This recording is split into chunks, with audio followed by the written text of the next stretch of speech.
Hi friends, welcome to Mandara Pushpa YouTube ಚಾನಲ್ಗೆ ಸ್ವಾಗತ. ಈ ವಿಡಿಯೋ ನಿಮಗೆಲ್ಲರಿಗೂ ಇಷ್ಟ ಆಗುತ್ತೆ ಅಂತ ನಾನು ಅಂದ್ಕೊಂಡಿದ್ದೀನಿ. ಎಲ್ಲರೂ ಸಬ್ಸ್ಕ್ರೈಬ್ ಮಾಡಿ, ಲೈಕ್ ಮಾಡಿ, ಶೇರ್ ಮಾಡಿ.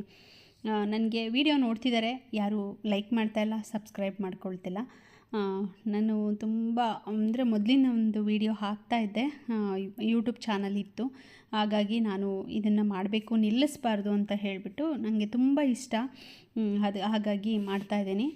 ನೋಡಿ, ನಾನು ಬೆಂಗಳೂರಿಗೆ ಹೋಗಿದ್ದೆ. ಬರ್ತಾ ರೋಸ್ ಗಿಡ ನೋಡಿದೆ, ನರ್ಸರಿಗೆ ಹೋಗೋಣ ಅಂತ ಅಂದ್ಬಿಟ್ಟು ತುಂಬ ದಿನದಿಂದ ವೆಯ್ಟ್ ಮಾಡ್ತಿದ್ದೆ. ಲಾಂಗ್ ಆಗಿತ್ತು. ನಾನು ನರ್ಸರಿಗೆ ಹೋಗಲೇಬೇಕು ಅಂತ ಹೇಳಿ, ಕುತ್ಕೊಳ್ಳೋಕ್ಕೆ ಜಾಗ ಇಲ್ಲ ಕಣಮ್ಮ ಅಂತ ಹೇಳಿದ್ರು, ಕೇಳಲಿಲ್ಲ.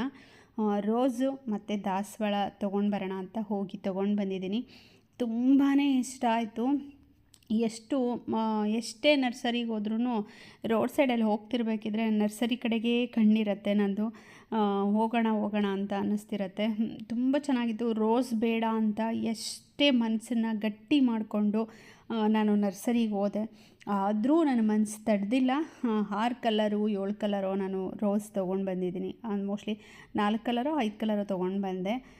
ದಾಸವಾಳ ಅಂತೂ ತುಂಬಾ ಚೆನ್ನಾಗಿತ್ತು. 50 ರುಪೀಸ್ ಅಷ್ಟೇ. ಅಂದರೆ ಗಿಡ ಸ್ವಲ್ಪ ಚಿಕ್ಕದು. ನನಗೆ ತುಂಬ ದೊಡ್ಡದು ತರಬೇಕಂತ ಇಷ್ಟ ಆಯಿತು. ಅಂದರೆ ದಪ್ಪ ಜಾಸ್ತಿ ಪೆಟಲ್ಸ್ ಇರುತ್ತಲ್ಲ, ಅದನ್ನು ತರಬೇಕು ಅಂತ ಇಷ್ಟ ಆಯಿತು. ಆದರೆ ನನಗೆ ಸಿಂಗಲ್ ಪೆಟಲ್ಸು ದಾಸವಾಳ ಸಿಕ್ತು. ರೋಸ್ ಅಂತೂ ತುಂಬಾ ಚೆನ್ನಾಗಿತ್ತು. ಒಂದಕ್ಕಿಂತ ಒಂದು ಚೆನ್ನಾಗಿತ್ತು. ಎಷ್ಟು ಚೆನ್ನಾಗಿತ್ತು ಅಂದರೆ ನನಗೆ ಒಂಥರ ಆಗ್ತಾಯಿತ್ತು. ಅಷ್ಟು ಗಿಡ ಕೊಟ್ಟರು ಎಲ್ಲೋ ಒಂದು ಕಡೆ ತೊಗೊಬಂದು ಹಾಕ್ಬಿಡ್ಬೇಕು ಅಂತಲೇ ಅಂದ್ಕೊಂಬಿಟ್ಟಿದ್ದೆ ನಾನು. ಅಷ್ಟು ಚೆನ್ನಾಗಿತ್ತು. ನನಗಂತೂ ತುಂಬಾ ಇಷ್ಟ ಆಗಿ ರೋಸ್ ಬೇಡ ಅಂತ ಅಂದ್ರೂ ಕೇಳ್ದೇ ತೊಗೊಂಡು ಬಂದಿದ್ದೀನಿ. ಗೊತ್ತಿಲ್ಲ ಎಲ್ಲೆಲ್ಲಿ ಜಾಗ ಇಲ್ಲ ಅಂತಂದರೆ ಪಾಟಲ್ಲೇ ಇಟ್ಕೋಬೇಕು ಟೆರೆಸಲ್ಲಿ. ಅದು ಒಂದು ವಿಡಿಯೋ ಮಾಡ್ತೀನಿ ನಾನು. ಇನ್ನು ಗಿಡಗಳು ಹಾಗೆ ತಂದು ಇಲ್ಲೊಂದು 3-4 ಡೇಸ್ ಅಡ್ಜಸ್ಟ್ ಆಗಲಿ ಅಂತ ಹೇಳಿ ಹಾಗೆ ಇಟ್ಟಿದ್ದೀನಿ. ಒಂದು 4 ಕಲರ್ಸು ಅಂದರೆ dark, light, red, maroon, pink ಈ ಥರ ತೊಗೊಂಡು ಬಂದಿದ್ದೀನಿ. ಆರೆಂಜ್ ಇದು ಹಾಗಾಗಿ ತಂದಿದ್ದೀನಿ. ಅದ್ರ ಜೊತೆಗೆ ಒಂದು ಮರ್ಗ ತೊಗೊಂಡು ಬಂದಿದ್ದೀನಿ. ಇದೊಂದು ಮರ್ಗ ಗಿಡ ಮೊದಲು ತೊಗೊಂಡು ಬಂದು ಹಾಕಿ ಒಣಗೋಗಿತ್ತು. ಹಾಗಾಗಿ ನಾನು ಇಷ್ಟ ಆಯಿತು. ಅಲ್ಲಿ ನೋಡಿದ ತಕ್ಷಣ ಬೇಕು ಅನ್ನಿಸ್ತು. ಆಮೇಲೆ ರೋಸ್ ಮೇರಿ ಗಿಡ ತೊಗೋಬೇಕು ಅಂದ್ಕೊಂಡಿದ್ದೆ, ಅದೊಂದು ಸಿಕ್ಕಿಲ್ಲ. ಹಾಗಾಗಿ ಅದನ್ನು ತಂದಿಲ್ಲ.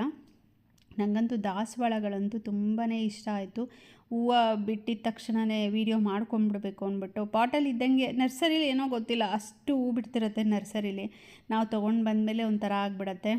ಆ ಕಂಪ್ಲೇಂಟ್ ಅವರಿಗೆ ಹೇಳಿದೆ, ಇಲ್ಲ ಮೇಡಮ್, ನೀವು ಹೂವು ಬಿಟ್ಟು ಆದಮೇಲೆ ಕಟ್ ಮಾಡಿಕೊಂಡು ನೀಟಾಗಿ ಗೊಬ್ಬರ ಹಾಕ್ಕೊಂಡ್ರೆ ಏನೂ ಆಗೋಲ್ಲ, ನೀವು ಹಂಗೆ ಅಂದ್ಕೊಂಡಿದ್ದೀರಾ ಅಷ್ಟೇ ಅಂತ ಹೇಳ್ತಾಯಿದ್ರು ಅವರು. ನೋಡಿ, ರೋಸ್ ಅಂತೂ ತುಂಬಾ ಚೆನ್ನಾಗಿದೆ. ನಿಮಗೆಲ್ಲರಿಗೂ ಈ ವಿಡಿಯೋ ನೋಡಿ ಏನು ಅನಿಸುತ್ತೆ ಅನ್ನೋದನ್ನು ಕಮೆಂಟಲ್ಲಿ ತಿಳಿಸಿ. ನನಗೆ ಲೈಕ್ ಮಾಡಿ ಮತ್ತು ಶೇರ್ ಮಾಡಿ ಮತ್ತು ಸಬ್ಸ್ಕ್ರೈಬ್ ಮಾಡ್ಕೊಳ್ಳಿ. ಹೊಸ ಚಾನಲ್ ಇದು. ನಾನು ಇನ್ನೂ ಹೆಚ್ಚು ಚೆನ್ನಾಗಿರೋ ವೀಡಿಯೋಗಳನ್ನ ಹಾಕಬೇಕು ಅಂತ ಅಂದ್ಬಿಟ್ಟು ನಾನು ಮಾಡ್ತಾಯಿದ್ದೀನಿ. ಇದು ನೋಡಿ, ಇದು ಯಾವ ಕಲರ್ ಇದೆ ಅಂತ. ತುಂಬಾ ಚೆನ್ನಾಗಿದೆ. ನನಗಂತೂ ತುಂಬ ಖುಷಿಯಾಯಿತು. ಅಂದರೆ ಗಿಡ ಪುಟ್ಟದಿದೆ, ಇರಲಿ, ತೊಂದರೆ ಇಲ್ಲ. ಗಿಡದಲ್ಲಿ ಹಾಕಿದ್ಮೇಲೆ ಎಲ್ಲ ಚೆನ್ನಾಗಿ ಬರುತ್ತೆ. ಇದ್ರ ಒಳಗಡೆ ಪ್ಲಾಸ್ಟಿಕ್ದು ಇದಾಕ್ಬಿಟ್ಟಿರ್ತಾರೆ, ಅದನ್ನ ತೆಗೆದುಬಿಟ್ಟು ನೀಟಾಗಿ ಗೊಬ್ಬರ, ಮಣ್ಣು ಎಲ್ಲ ಮಿಕ್ಸ್ ಮಾಡಿ ಹಾಕಬೇಕು. ನಾನು ನೆಲಕ್ಕೆ ಹಾಕೋಣ ಅಂದ್ಕೊಂಡಿದ್ದೀನಿ. ತುಂಬ ಚೆನ್ನಾಗಿ ದೊಡ್ಡದಾಗಲಿ ಅನ್ನೋದು ನನ್ನ ಆಸೆ. ಹಾಗಾಗಿ ನೋಡಿ, ಇದು ಈ ಕಲರು ಇದೆ, ಎಷ್ಟು ಚೆನ್ನಾಗಿದೆ. ಒಂದಕ್ಕಿಂತ ಒಂದು ಕಲರ್ ಚೆನ್ನಾಗಿದೆ. ನನಗಂತೂ ತುಂಬಾ ಇಷ್ಟ ಆಯಿತು. ಅದಕ್ಕೆ ತೊಗೊಂಡು ಬಂದಿದ್ದೀನಿ.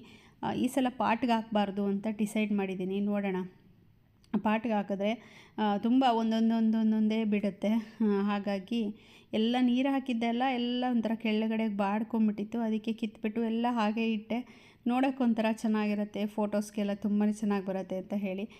ನೋಡಿ, ನಿಮಗೆ ಈ ಕಲರ್ಸು ನಿಮ್ಮ ಮನೇಲಿ ಇದೆಯಾ ಏನು? ನನಗೆ ಎಲ್ಲೋ ಆರೆಂಜಲ್ಲೇ ಸಿಕ್ತು. ಇನ್ನು ಅರಳಿದಾಗ ಅವರು ಆಚೆ ಇಡ್ತಾರಂತೆ. ಹೇಳ್ತಾಯಿದ್ರು, ನೀವು ಬನ್ನಿ ತರಿಸ್ಕೊಡ್ತೀನಿ ಬನ್ನಿ ಅಂತ ಹೇಳ್ತಾಯಿದ್ರು. ನೆಕ್ಸ್ಟ್ ಹೋದಾಗ ಇನ್ನು ಬೇರೆ ಕಲರ್ಸ್, ಇದೆಲ್ಲ ಫೋಟೋ ತಕ್ಕೊಂಡಿದ್ದೀನಿ, ಗೊತ್ತಾಗುತ್ತೆ ನನಗೆ ಯಾವ ಕಲರ್ ಇದೆ ಯಾವ ಕಲರ್ ಇಲ್ಲ ಅನ್ನೋದು. ಅಲ್ಲಿಗೆ ಹೋದಾಗ ಪುನಃ ಬೇರೆ ಕಲರ್ ತರಬೇಕು ಅನ್ನೋ ಆಸೆ ಇದೆ. ತೊಗೊಂಡು ಬರ್ತೀನಿ. ಬೇರೆ ನರ್ಸರಿಗೆಲ್ಲ ಹೋಲಿಸ್ಕೊಂಡ್ರೆ ಇಲ್ಲಿ 50 ರುಪೀಸ್ ಕೊಡ್ಬೋದು ಅಂತ ನನಗನ್ನಿಸ್ತು. ನಿಮ್ಮ ಕಡೆ ಎಲ್ಲ ಎಷ್ಟು? ದಾಸವಾಳ ಎಷ್ಟು? ರೋಸ್ ಎಲ್ಲ ಎಷ್ಟು ಅಂತ ನನಗೆ ಕಮೆಂಟಲ್ಲಿ ತಿಳಿಸಿ. ರೋಸ್ ಎಲ್ಲ ನಾನು 30 ರುಪೀಸ್ ಕೊಟ್ಟಿದ್ದು. ತುಂಬಾ ಚೆನ್ನಾಗಿವೆ. ಅಂದರೆ ಎಷ್ಟೆಷ್ಟು ದೊಡ್ಡ ಕವರಲ್ಲೇ ಎಷ್ಟು ದಪ್ಪ ರೋಸ್ ಬಿಟ್ಟಿತ್ತು ಅಂದರೆ ನನಗಂತೂ ತುಂಬಾ ಖುಷಿಯಾಗೋಯಿತು. ನನ್ನ ಹತ್ರ ಒಂದು 5-6 ಕಲರ್ಸ್ ಇತ್ತು ರೋಸು. ಹಾಗಾಗಿ ಸ್ವಲ್ಪ ಬಿಟ್ಟು ಇದನ್ನೆಲ್ಲ ಚೆನ್ನಾಗಿ ನೆಟ್ಟು ದೊಡ್ಡ ದೊಡ್ಡ ಗಿಡ ಮಾಡಬೇಕು ಅಂತ ಹೇಳಿ ಈ ಸಲ ನಾನು ಪಾಟ್ಗೆ ಹಾಕ್ತಾಯಿಲ್ಲ. ರೋಸ್ ಎಲ್ಲ ಪಾಟ್ಗೆ ಹಾಕ್ತೀನಿ, ಮುಂದೆ ಗಾರ್ಡನಲ್ಲಿ ಬೇಡ ಅಂತ ಹೇಳಿ. ರೋಸು ಮತ್ತು ದಾಸವಾಳ ಎರಡೂ ಮಿಕ್ಸ್ ಆಗಿಬಿಟ್ರೆ ಸ್ವಲ್ಪ ನನಗೆ ಕಷ್ಟ ಆಗುತ್ತೆ ಅಲ್ಲಿ ಓಡಾಡಲಿಕ್ಕೆ ಎಲ್ಲ. ರೋಸೆಲ್ಲ ಒಂದು ಸಪ್ರೇಟ್ ಹಾಕ್ಕೋಬೇಕು, ಅದಕ್ಕೆ ಜಾಗ ಇಲ್ಲ. ಹಾಗಾಗಿ ಅದನ್ನು ನಾನು ಪಾಟಲ್ಲೇ ಹಾಕ್ಕೊಳ್ತಾ ಇದ್ದೀನಿ. ನನಗೆ ತುಂಬ ಇಷ್ಟ ಆಗಿರುವಂಥವನ್ನ ದಾಸವಾಳಗಳನ್ನ ಮಾತ್ರ ಕೆಳಗಡೆ ಹಾಕಿ ನೀಟಾಗಿ ಗೊಬ್ಬರ ಹಾಕಿ ಎಲ್ಲ ಇದು ಮಾಡಬೇಕು ಅಂತ ಅಂದ್ಕೊಂಡಿದ್ದೀನಿ. ನೋಡಿ ಎಷ್ಟು ಗಿಡ ತಂದಿದ್ದೀನಿ ನಾನು, ನನಗಂತೂ ತುಂಬಾ ಖುಷಿ ಇದೆ. ಇದಕ್ಕೆ ಇನ್ನೊಂದೇನು ಅಂದರೆ ನರ್ಸರಿಯಿಂದ ತಂದಾಗ ಇದಕ್ಕೆ ಇಂಗ್ಲೀಷಲ್ಲಿ ಸ್ನೇಲ್ ಅಂತಾರೆ, ಕನ್ನಡದಲ್ಲಿ ನಾವು ಬಸವನ ಹುಳ ಅಂತೀವಿ. ಅದಂತೂ ತುಂಬಾ ಜಾಸ್ತಿ ಆಗಿಬಿಟ್ಟಿದೆ. ಅದಂತೂ ಎಲೆ ಹೂವು ಏನೂ ಬಿಡೋದಿಲ್ಲ, ಎಲ್ಲನೂ ತಿಂದಕ್ಕೆ ಬಿಡುತ್ತೆ.